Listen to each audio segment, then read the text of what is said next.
My name is James Bedford and I'm a Specialist Registrar in Plastic and Reconstructive Surgery at the University Hospital of South Manchester. This video resource has been prepared as part of a package for the training, education and updating of staff who are required to perform surgical hand antisepsis and don sterile gown and gloves in preparation for surgical ANTT procedures. Our aim is to provide a procedural guideline promoting safe, effective aseptic practice. In a 2011 English National Point Prevalence Survey of healthcare-associated infection and antimicrobial use, 6.4% of patients developed a HCAI. Most infections in surgical wounds are acquired during surgery from a patient's own flora or from contamination by the operating theatre personnel. The correct application of these procedures will promote the creation and maintenance of a safe aseptic surgical field. We hope you enjoy this video resource and find it useful in helping you to maintain safe standards of care for your patients. Procedure for surgical scrubbing technique, incorporating the principles of ANTT. Scrub room environment. The scrub area should be clean and clutter-free. The tap heights should be appropriate for scrub staff. Clinical staff preparation and appropriate theatre attire. Jewellery should be removed and fingernails cut short. All clinical staff should be bare below the elbows. Wear a clean scrub suit and theatre footwear. All head and facial hair should be covered by appropriate headwear. Decontaminate your hands with soap and water or alcohol gel prior to the task. Hand hygiene moment 2. Equipment preparation. Having the right equipment in the right place at the right time prevents unnecessary breaks in the procedure. Consider patient and staff sensitivities, i.e. chlorhexidine and latex. Packaging must be clean, dry, intact, in date and traceable. Equipment must be fit for purpose and selection appropriate for the procedure.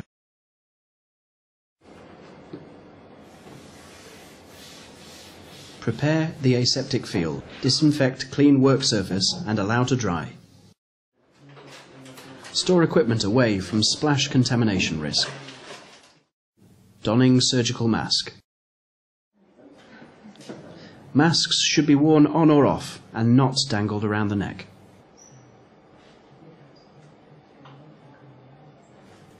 Include a visor as per risk assessment.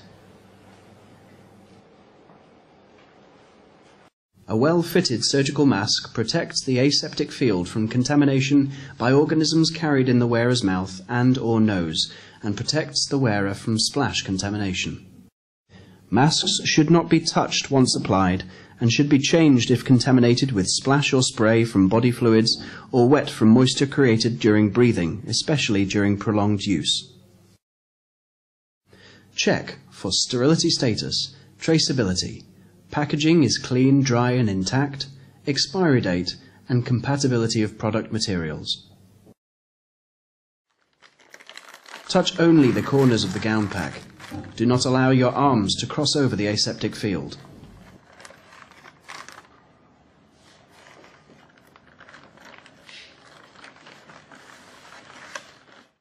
Surgical scrub procedure. The aim of the procedure is to physically remove matter and microorganisms from the hands, as well as disinfect the hands by eliminating transient flora and reducing resident skin flora. The antimicrobial solution used must have a residual activity that effectively reduces the microbial release from the hands during surgery. The surgical scrub procedure has 3 steps. Step 1. First scrub of the day includes hands and nails.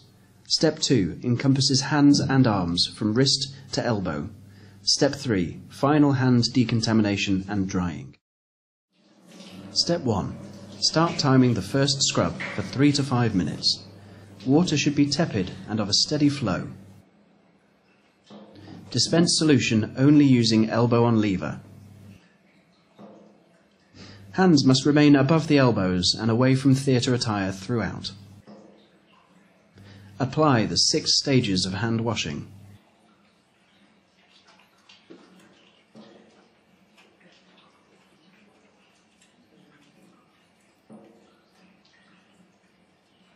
Use only one antimicrobial solution throughout. The skin's natural protective barrier consists of lipids and fatty acids contained within the superficial layer of the epidermis. This provides protection from dehydration and a barrier to harmful chemical or bacterial agents. Repeated use of hot water strips away the fatty acids, leading to excessive dryness and predisposing the hands to colonization with harmful bacteria as the skin damage causes changes in the resident skin flora. Tepid water is therefore advised for scrubbing procedures. Scrub solution will emulsify at low temperatures. Clean subungual area with nail pick. Subungual cleaning should be included as part of the first scrub of the day and included in subsequent scrubs when visibly contaminated. The nail brush should be used for nails only and not for cleaning skin. Step 2. Apply the 6 stages of hand washing. Follow through by washing each side of both arms from wrist to elbow.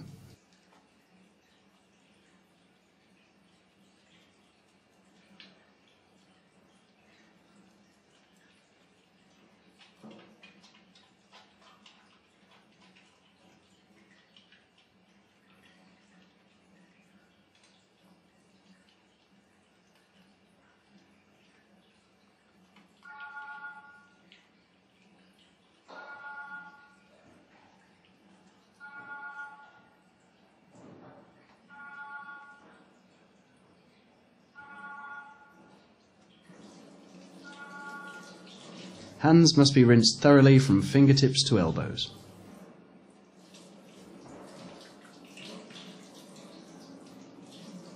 Ensure water flows away from hands towards the elbow. Repeat step 2, but not as fast as this.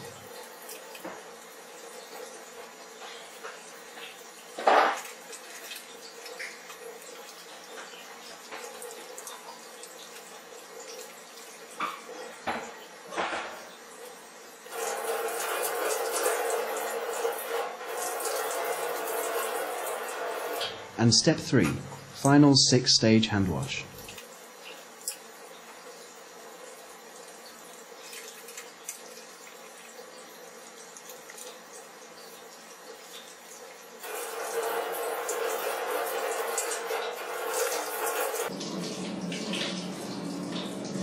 Use elbows to close lever of taps to prevent hand contamination. Scrubbed areas are now considered aseptic and must be protected from contamination.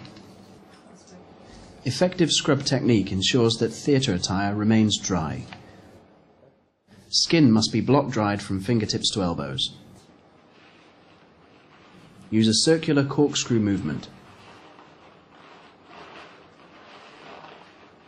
Ensure no return to dried area to prevent recontamination of the skin.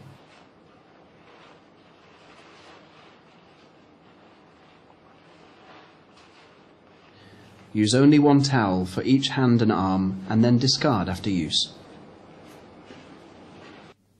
Hands and arms must be completely dry before donning gown and gloves. Donning sterile gown and surgical gloves.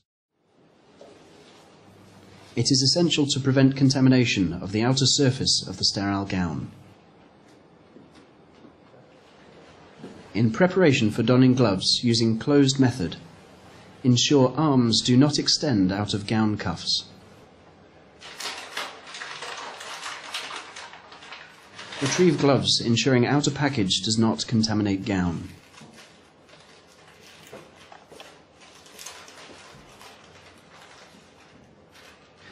Keeping your hands within the sleeves of the gown, slide the thumb of your right hand between the folded over cuff and the body of the right glove, and pick up that glove. Grasp the cuff of that glove on the opposite side with the other hand and unfold it, pulling it over the cuff of the sleeve and the hand inside. Then push your right hand through the cuff of the sleeve into the glove. Repeat the process with the left hand. Once both hands are inside their respective gloves, there is no risk of contaminating the outside of the gloves or gown with your bare hands. Donning gloves using closed method prevents contamination of outer surface. There are now 3 layers of hand protection in place to promote safe aseptic practice. 1. Intact, healthy skin with natural protective fatty acid. 2. A reduced count of viable bacterial flora and the residual effect of the scrub solution. 3. Sterile surgical gloves. This is your aseptic field. It must not be breached. The front of the gown from the waist to the upper chest and the arms and gloved hands now constitute part of the aseptic surgical field and must be protected throughout the procedure by ensuring they do not come into contact with anything outside this area. A change of personal protective equipment is required if contaminated. Removal of personal protective equipment. When removing gown and gloves, avoid contact between your skin and any parts of the surgical field that have been contaminated by patient blood or body fluid. After removing gown and gloves, dispose of them immediately in a clinical waste bin.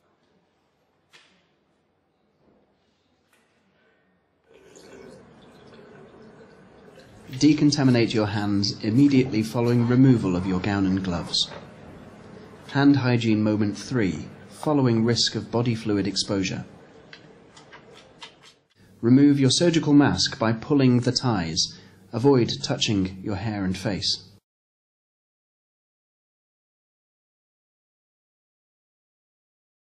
Decontaminate your hands with soap and water or alcohol gel. Hand hygiene moment 3 or 5. Many staff have a false sense of security in the belief that gloves alone, if donned correctly, will protect them and the patient. It is important to recognize that gloves develop microporosity during use. This allows the transfer of bacteria through the gloves, predisposing the patient to the risk of infection from bacteria on the hands of the surgeon, and the user to exposure to blood and body fluids from the patient. Therefore, effective scrub technique and hand hygiene immediately following glove removal is essential in reducing the microbial transmission risk to both patients and staff via damaged gloves during surgery.